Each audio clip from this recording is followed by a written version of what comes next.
ಶಾಸ್ತ್ರಿಗಳೇ, ಮುಂದಿನ ರಾಶಿಗಳ ಫಲಾಫಲಗಳನ್ನು ನೀವು ತಿಳಿಸ್ಕೊಡೋದಾದ್ರೆ ನೋಡೋಣ.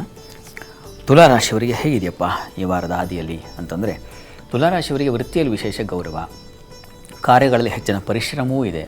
ಸ್ತ್ರೀಯರಿಗೆ ಅಲದಾಟ, ವ್ಯಯ, ಆರೋಗ್ಯದ ಸ್ವಲ್ಪ ಏರುಪೇರು. ಈ ಹಬ್ಬದ ಹರಿಬರಿ ಅಂತಕ್ಕಂಥ ನಿಮಗೊಂಥರ ಬಿಸಿ ಮುಟ್ಟಿಸುತ್ತೆ.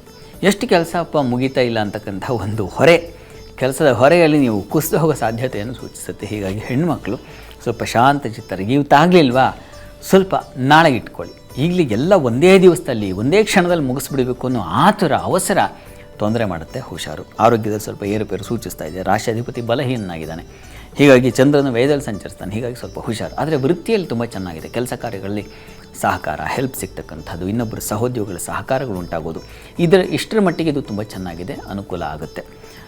ಗಾಬರಿ ಬೇಡ. ಕಾರ್ಯಗಳಲ್ಲಿ ಸ್ವಲ್ಪ ಪರಿಶ್ರಮ ಅಂತೂ ಇರುತ್ತೆ, ಕೆಲಸದಲ್ಲಿ ಒತ್ತಡ ಇರುತ್ತೆ, ಆದರೆ ಕೆಲಸ ಸಾಗುತ್ತೆ. ಮತ್ತು ಕೌಶಲ್ಯವಾಗಿ ನೀವು ಮಾಡಿದ ಕೆಲಸ ಮಾರ್ಕ್ ಬರೋದಿಲ್ಲ, ಆ ರೀತಿಯಲ್ಲಿ ತುಂಬ ಚೆನ್ನಾಗಿ ಗೌರವಿತು, ಅಲ್ಲಿ ಪ್ರಶಂಸೆ, ಗೌರವ ಇದೆಲ್ಲವೂ ಉಂಟಾಗುತ್ತೆ. ಕೆಲಸದ ಮಟ್ಟಿಗೇನು ಯೋಚನೆ ಕಾಣ್ತಾ ಇಲ್ಲ ಈ ವಾರದಲ್ಲಿ. ಇನ್ನು ವಾರದ ಅಂತ್ಯ ಗಮನಿಸೋಣ. ತುಲಾರಾಶಿಯವರಿಗೆ ವಾರದ ಅಂತ್ಯದಲ್ಲಿ ನಿಮಗೆ ವೃತ್ತಿಯಲ್ಲಿ ಅನುಕೂಲ ಚೆನ್ನಾಗಿದೆ. ಸುಗ್ರಾಸ ಭೋಜನ, ಮನೆಯಲ್ಲಿ ಔತಣಕೂಟ ಏರ್ಪಾಡಾಗುತ್ತಲ್ಲ ಹಬ್ಬ ಹರಿದಿನ ಅಂದರೆ, ಸ್ತ್ರೀಯರಿಗೆ ಧನಲಾಭವನ್ನು ಕಾಣ್ತಕ್ಕಂಥದ್ದು. ಮುಖ್ಯವಾಗಿ ಮಾತಿನ ಸಮೃದ್ಧಿ ಚೆನ್ನಾಗಿರುತ್ತದೆ. ಮಾತಿನ ಕೌಶಲ್ಯದಿಂದ ನೀವು ರಂಜನೆ ಮಾಡ್ತಕ್ಕಂಥದ್ದು, ಈ ರೀತಿಯ ಒಂದು ಫಲ ಇದೆ.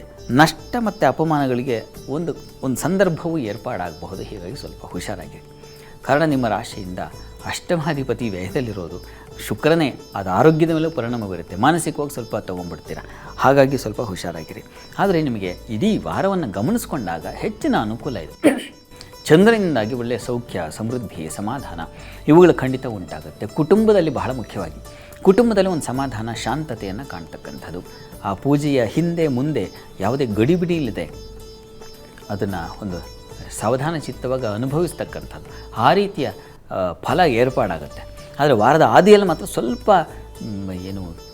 ಆತುರಕ್ಕೆ, ಅವಸರಕ್ಕೆ ಬಿದ್ದು ತೊಂದರೆ ಮಾಡಿಕೊಳ್ಳೋ ಸಾಧ್ಯತೆ ಇರುತ್ತೆ. ಹೀಗಾಗಿ ಸ್ವಲ್ಪ ಸಮಾಧಾನವಾಗಿರಬೇಕು ತುಲಾರಾಶಿಯವರು.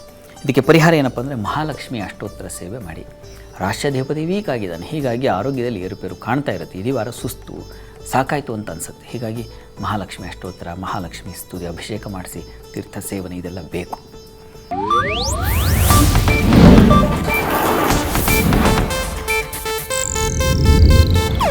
ಇದು ಏಷ್ಯಾನೆಟ್ ನ್ಯೂಸ್ ನೆಟ್ವರ್ಕ್ ಪ್ರಸ್ತುತಿ.